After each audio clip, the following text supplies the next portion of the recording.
بسم اللہ الرحمن الرحیم۔ حضرت اسامہ رضی اللہ تعالیٰ عنہ سے روایت ہے کہ نبی صلی اللہ علیہ وسلم نے فرمایا، میں جنت کے دروازے پر کھڑا ہوا تو میں نے دیکھا کہ اس میں داخل ہونے والے اکثر مسکین لوگ ہیں اور دولت مند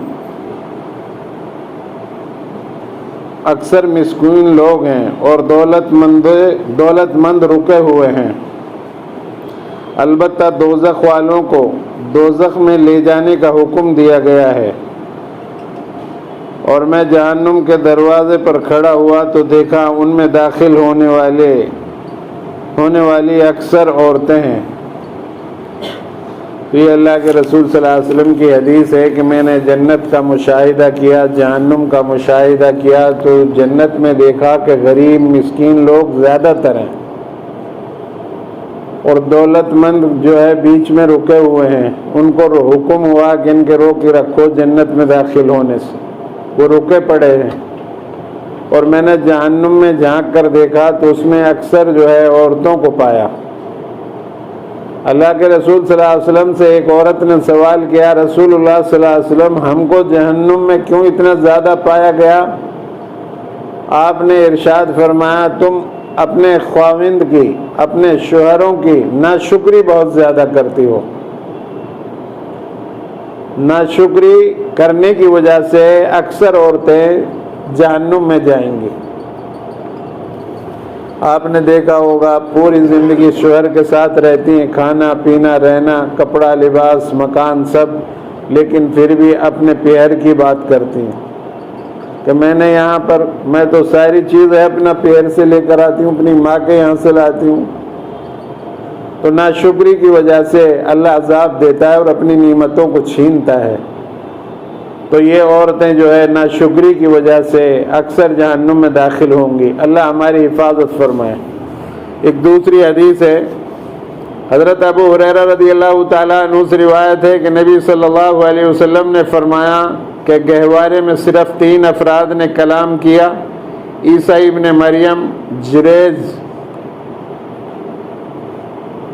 جریج ایک عبادت گزار آدمی تھا، انہوں نے ایک کٹیا عبادت کے لیے جھونپڑی بنائی ہوئی تھی۔ ایک روز وہ اس میں تھے، ان کی والدہ ان کے پاس آئی جب وہ نماز پڑھ رہے تھے۔ والدہ نے آواز دی، اے جریج۔ تو جریج نے دل میں کہا، اے میرے رب میری ماں مجھے بلا رہی ہے اور میں نماز میں مصروف ہوں۔ پس وہ نماز پر ہی متوجہ رہے، چنانچہ ان کی والدہ واپس چلی گئی۔ دوسرے دن پھر وہ آئی اور وہ نماز پڑھ رہے تھے۔ انہوں نے آواز دی، اے جریج۔ انہوں نے پھر دل میں کہا، اے میرے رب میری ماں مجھے بلا رہی ہے اور میں نماز میں ہوں۔ بس وہ نماز ہی پر متوجہ رہے اور والدہ چلی گئی۔ تیسرے دن وہ پھر آئی اور وہ نماز پڑھ رہے تھے۔ انہوں نے آ کر کہا، اے جریج۔ انہوں نے دل میں کہا، اے میرے رب میری ماں مجھے بلا رہی ہے اور میں نماز میں ہوں۔ بس وہ نماز ہی پر متوجہ رہے۔ اس کی والدہ نے انہیں بد دعا دی، اے اللہ اسے اس وقت تک موت نہ دینا جب تک کہ بدکار عورت کا منہ نہ دیکھ لے۔ اگر وہ ملوث ہونے کی بد دعا کرتی تو جریج ملوث بھی ہو جاتے۔ بس بنو اسرائیل جریج اور ان کی عبادت کا چرچا کرنے لگے۔ ان میں ایک بدکار عورت بھی تھی جس کے حسن و جمال کی مثال دی جاتی تھی۔ اس نے بنی اسرائیل سے کہا، اگر تم چاہو تو میں اسے آزمائش میں ڈال دوں۔ پس وہ عورت 16 سنگار کر کے ان کے سامنے آئی، لیکن انہوں نے اس کی طرف التفات نہ کیا۔ چنانچہ وہ ایک چرواہا کے پاس آئی جس کا ان کی کٹیا میں آنا جانا تھا۔ اس عورت نے اپنے اوپر اس چرواہا کو قدرت دے دی اور اس نے اسے بدکاری کی جس سے اس کو حمل ٹھہر گیا۔ جب اس نے بچہ جنا تو دعویٰ کر دیا کہ جریج کا ہے۔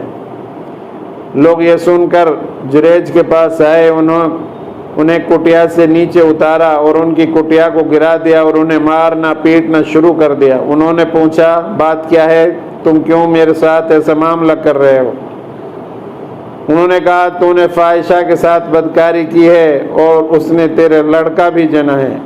انہوں نے پوچھا بچہ کہاں ہے؟ چنانچہ وہ بچہ اٹھا کر لائے۔ انہوں نے کہا مجھے چھوڑ دو، میں نماز پڑھ لوں۔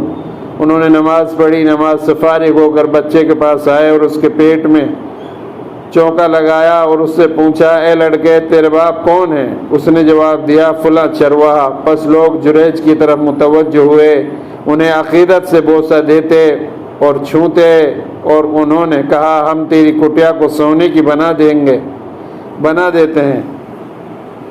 انہوں نے کہا نہیں، اسے اسی مٹی کی بنا دو جیسے پہلے تھی۔ چنانچہ انہوں نے ایسا ہی کیا۔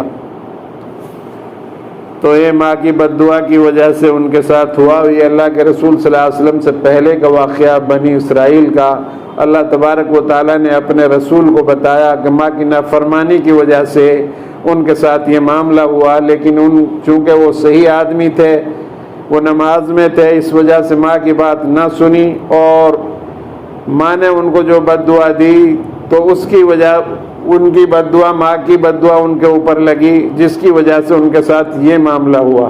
بہرحال اپنے ماں باپ کی بد دعا سے ہم لوگ بچیں، ان کی بات کو سنیں، اگرچہ نماز ہی میں کیوں نہ ہوں، نماز کو ترک کر دیں، پھر اپنی ماں کی یا اپنے والد کی بات کو سنیں۔ ماں باپ کا فرما بردار بننا بہت ضروری ہے۔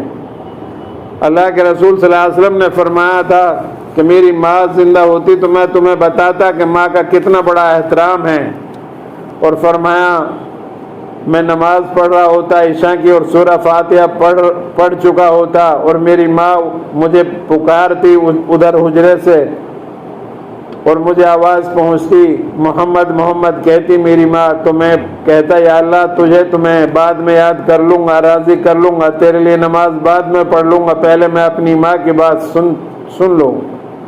تو نماز کو ترک کر دیتا اور اپنی ماں کی بات کو سنتا۔